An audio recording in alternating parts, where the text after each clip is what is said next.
तो दोस्तों आज हम फिर से आपके लिए लेकर आए हैं देश दुनिया की सभी ताजा बड़ी खबरें। फटाफट एक एक कर विस्तार से आज आपको बताएंगे, तो वीडियो को अंत तक जरूर देखें। दोस्तों वीडियो बनाने में हमें काफी मेहनत लगी है, तो वीडियो को दिल से लाइक कर दीजिए। दोस्तों पहली खबर में आपको बता दें कि रूस यूक्रेन युद्ध के बीच मुस्लिम देश तुर्की ने पड़ोसी मुल्क इराक पर बोल दिया हमला, 9 लोगों की मौत, 23 लोग घायल। अब इन दोनों ही मुस्लिम देशों में छिड़ सकता है युद्ध। वहीं आपको बताएंगे दोस्तों की बिहार में बीजेपी की बड़ी टेंशन, बिहार में आतंकवादियों के निशाने पर आए बीजेपी के बड़े नेता, बिहार पुलिस ने किया अलर्ट जारी। वहीं आपको बताएंगे दोस्तों की जेल से रिहा होने के बाद पहली बार आजम खान ने योगी सरकार पर कसा तंज, कहा हम मुर्गी भैंस और बकरी और किताब के डकैत है, योगी हमें करवाए गिरफ्तार। वहीं आपको बताएंगे दोस्तों की अब अधर में केजरीवाल का सिंगापुर दौरा, दिल्ली के एलजी ने रिजेक्ट की मंजूर की फाइल। वहीं आपको बताएंगे दोस्तों की एआईएमएम के टिकट पर खरगोन से पार्षद बनी हिंदू महिला, बीजेपी का करेंगी विरोध। वहीं आपको बताएंगे दोस्तों कि राष्ट्रपति चुनाव में द्रौपदी मुर्मू ने जीत की हासिल, यशवंत सिन्हा को 64% वोट हासिल करके हराया चुनाव। तो दोस्तों सभी खबरों को आपको एक एक कर बताने वाले हैं। वीडियो को लाइक कर चैनल को सब्सक्राइब कर दें और हमें कमेंट करके बताएं कि आपके जिले किस राज्य से हमारी खबरों को देख रहे हैं। इसी बीच पर तो दोस्तों अगली खबर की ओर, तो रूस यूक्रेन युद्ध के बीच मुस्लिम देश तुर्की ने पड़ोसी मुल्क इराक पर बोल दिया हमला, 9 लोगों की मौत, 23 लोग घायल। दोस्तों आपको बता दें कि रूस और यूक्रेन के बीच फरवरी के अंत में शुरू हुए युद्ध को 6 महीने पूरे होने जा रहे हैं, लेकिन अब तक इस युद्ध का कोई नतीजा नहीं निकल पाया है। इसी बीच दूसरे शक्तिशाली देशों की युद्ध संबंधित हसरतें भी जोर मार रही हैं। इसी बीच खबर सामने निकल कर आई दोस्तों कि मुस्लिम देश तुर्की ने अपने कमजोर पड़ोसी और मुस्लिम बिरादरी देश इराक पर हमला बोल दिया है। इस हमले में इराक के 9 नागरिक मारे गए हैं और 24 घायल बताए जा रहे हैं। हमले पर कड़ी नाराजगी जताते हुए इराक ने तुर्की से अपने दूतावास प्रभारी को वापस बुला लिया है। वहीं तुर्की ने इस हमले में अपना हाथ नहीं बताया है। तुर्की का ये खतरनाक हमला इराक के उत्तरी हिस्से में हुआ है। इस हिस्से में कुर्द फाइटर रहते हैं जो कि तुर्की को 2 हिस्से में बांटना चाहते हैं।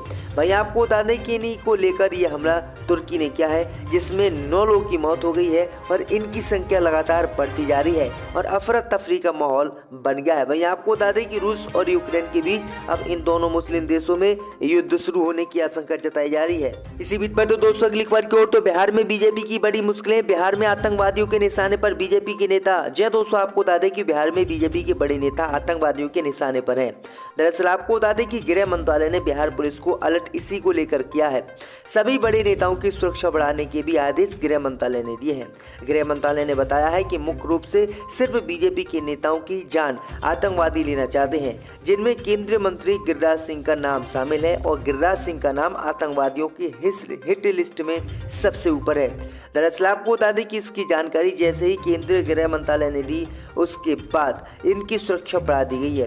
दरअसल आपको बता दें कि यह खबर इसलिए चल रही क्योंकि नुपुर शर्मा को लेकर बिहार में कई बीजेपी के नेताओं ने नुपुर शर्मा का समर्थन किया था और इसी से आतंकवादी नाराज हैं और वो अब इनको मानना चाहते हैं। तो ये बड़ी अपडेट आई दोस्तों कि बिहार में बीजेपी की मुश्किलें एक बार फिर से बढ़ गई हैं। इसी बीच पर तो दोस्तों अगली खबर की ओर, तो अब अधर में केजरीवाल का सिंगापुर दौरा, दिल्ली के एलजी ने रिजेक्ट की मंजूर की फाइल। दोस्तों आपको बता दें कि दिल्ली के मुख्यमंत्री अरविंद केजरीवाल की सिंगापुर यात्रा पर चल रहे सियासी घमासान के बाद आखिर उपराज्यपाल वीके सक्सेना ने उनका आवेदन खारिज कर दिया है। इससे साफ है कि अब केजरीवाल सिंगापुर की यात्रा पर नहीं जा पाएंगे क्योंकि उनकी फाइल को रिजेक्ट कर दिया गया है। दिल्ली के मुख्यमंत्री को सिंगापुर में एक समिट में हिस्सा लेने के लिए जाना है और उनका आरोप है कि केंद्र सरकार इसकी मंजूरी देने में बाधा पहुंचा रही है। इसके लिए केजरीवाल ने प्रधानमंत्री मोदी को पिछले दिनों एक चिट्ठी भी लिखी थी, जिसमें यात्रा को मंजूरी देने में हो रही देरी को गलत बताया था। वर्ल्ड सिटीज समिट कार्यक्रम में हिस्सा लेने के लिए सिंगापुर के हाई कमिश्नर ने केजरीवाल को न्योता दिया था, जहां उन्हें अगस्त में ग्लोबल लीडर्स के सामने दिल्ली मॉडल के बारे में जानकारी दे दी थी। लेकिन आपको बता दें कि दिल्ली के उपराज्यपाल वीके सक्सेना ने दिल्ली के मुख्यमंत्री अरविंद केजरीवाल की सिंगापुर यात्रा की जो फाइल थी उसको रिजेक्ट कर दिया और उसमें मंजूरी नहीं दी, जिसके बाद अब दिल्ली के मुख्यमंत्री अरविंद केजरीवाल सिंगापुर नहीं जाएंगे। तो ये बड़ी अपडेट आ रही है। इसी बीच पर तो दोस्तों अगली खबर की ओर, तो जेल से रिहा होने के बाद आजम खान ने योगी सरकार पर कसा तंज, कहा हम मुर्गी भैंस और बकरी चोरी हैं। दोस्तों आपको बता दें कि समाजवादी पार्टी के विधायक और पूर्व मंत्री आजम खान ने योगी सरकार पर जोरदार निशाना साधा है। मीडिया से बात करते हुए आजम खान ने तंज कसते हुए कहा है कि हम मुर्गी भैंस बकरी और किताब के डकैत हैं। मैं 10 बार का विधायक हूं, 2 बार का सांसद, 4 बार का मंत्री और 1 बार का नेता विपक्ष हूं। इसके बाद भी हम मुर्गी के डकैत हैं, हम भैंस के डकैत हैं, हम बकरी के डकैत हैं, किताब के डकैत हैं। आजम खान ने अपनी पत्नी और बेटे को भी अलग अलग मुकदमों में फंसाने के विषय पर बात की। आजम खान ने कहा है कि हमारी असिस्टेंट प्रोफेसर पत्नी और गलगोटिया से 2 बार MLA रही, हमारी बेटी और पत्नी को भी जो है बदनाम किया जा रहा है, उन पर भी मुकदमे दर्ज हुए हैं और उन्हें भी जेल में डालने की साजिश रची जा रही। तो आजम खान ने ये बड़ी बातें आज कही हैं। इसी बीच पर तो दोस्तों अगली खबर की ओर तो AIMM के टिकट पर खरगोन की पार्षद बनी हिंदू महिला। जब दोस्तों आपको बता दें कि मध्य प्रदेश के खरगोन नगर पालिका में AIMM के टिकट पर पार्षद चुनाव जीतने वाली अनुसूचित जाति यानी SC वर्ग की हिंदू महिला ने कहा कि सांप्रदायिक सद्भाव को बढ़ावा देना उनकी प्राथमिकता है। विजयी उम्मीदवार अरुणा श्यामा उपाध्याय ने कहा है कि वह इस साल की शुरुआत में खरगोन में हुए सांप्रदायिक दंगों से आहत थीं, लेकिन उनकी जीत ने अब उन्हें खुश कर दिया है क्योंकि ये भाईचारे और इंसानियत की जीत है।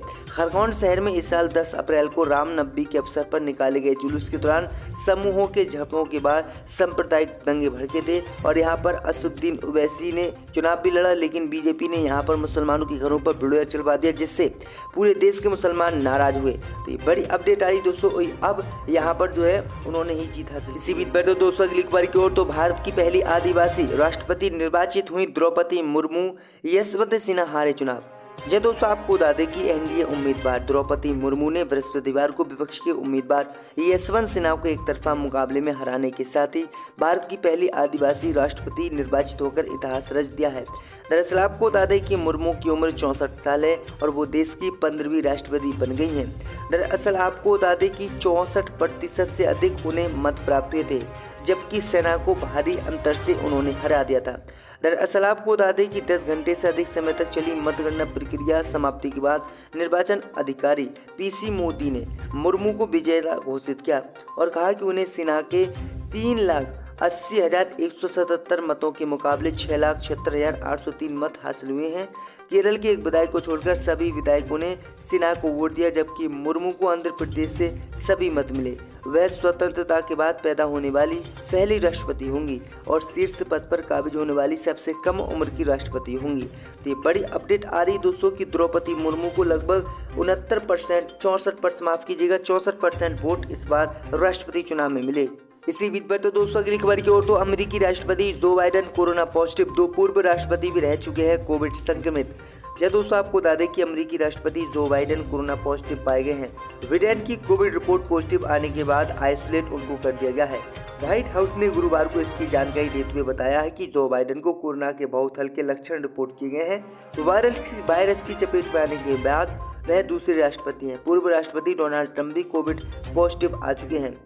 79 वर्षीय बाइडेन पहली बार कोरोना पॉजिटिव हुए हैं। तो ये बड़ी अपडेट आ रही दोस्तों। इसी बीच पर तो दोस्तों अगली खबर की ओर तो अरविंद केजरीवाल ने गुजरात में सरकार बनने पर 300 यूनिट फ्री बिजली देने का किया ऐलान। या दोस्तों आपको बता दें कि दिल्ली के मुख्यमंत्री और आपके राष्ट्रीय संयोजक अरविंद केजरीवाल ने गुजरात में सरकार बनने पर 300 यूनिट बिजली फ्री देने की गारंटी दी है। प्रदेश में आम आदमी पार्टी का ये पहली गारंटी है। केजरीवाल ने सूरत में अपनी यात्रा के दौरान मीडिया व कार्यकर्ताओं को संबोधित करते हुए कहा कि हमें काम करना आता है, हमने करके दिखाया और काम करना हमारी नीयत में है। दिल्ली और पंजाब में आम आदमी पार्टी ने मुफ्त बिजली देने का वादा पूरा किया है। केजरीवाल ने कहा कि चुनाव से पहले विविध राजनीतिक दल चुनावी घोषणा पत्र लेकर आते हैं, कोई संकल्प पत्र लेकर आता है, लेकिन हम गारंटी लेकर आते हैं। इसका मतलब है कि अगर हम यही नहीं कर पाए तो दोबारा चुनाव के दौरान वोट नहीं मांगने आएंगे। तो केजरीवाल ने साफ तौर पर ये ऐलान कर दिया कि अगर गुजरात में उनकी सरकार बनती है तो वह यहाँ पर। इसी बीच पर तो दोस्तों अगली खबर की ओर तो उपराष्ट्रपति चुनाव में TMC नहीं लेगी हिस्सा, अभिषेक बनर्जी ने किया ऐलान। या दोस्तों आपको बता दें कि उपराष्ट्रपति चुनाव को लेकर ममता बनर्जी ने विपक्षी एकता को धक्का लगा दिया है, जबकि राष्ट्रपति चुनाव में ममता बनर्जी खासी रूप से सक्रिय थीं और यशवंत सिन्हा का नाम भी उन्होंने आगे किया था। इस बीच खबर सामने निकल कर आई दोस्तों कि उन्होंने उपराष्ट्रपति चुनाव में सलाह न होने के चलते विपक्ष की उम्मीदवार मार्गरेट अल्वा को समर्थन नहीं देने का ऐलान किया है। TMC सांसद और उनके भतीजे अभिषेक बनर्जी ने बताया है कि TMC उपराष्ट्रपति चुनाव में वोटिंग से दूर रहेगी। उन्होंने कहा कि NDA उम्मीदवार का समर्थन करने का कोई प्रश्न ही नहीं है। ऐसे में TMC की वोटिंग से दूरी बनाने का फैसला बड़ा है। दरअसल आपको बता दें कि शरद पवार ने TMC से कहा था कि वे विपक्ष की उम्मीदवार मार्गरेट अल्वा का समर्थन करें। इस पर TMC की तरफ से कहा गया था कि संसदीय दल की बैठक के बाद 21 जुलाई को ही अंतिम फैसला हमने ले लिया है और हम उपराष्ट्रपति चुनाव में वोट नहीं करेंगे। तो ये बड़ी अपडेट आ रही दोस्तों कि ममता बनर्जी ने उपराष्ट्रपति चुनाव में वोट करने से साफ इनकार कर दिया है, क्योंकि जगदीश धनखड़ जो पश्चिम बंगाल के जो है राज्यपाल रह चुके थे और ममता बनर्जी और उनका लगातार झगड़ा भी होता रहता था।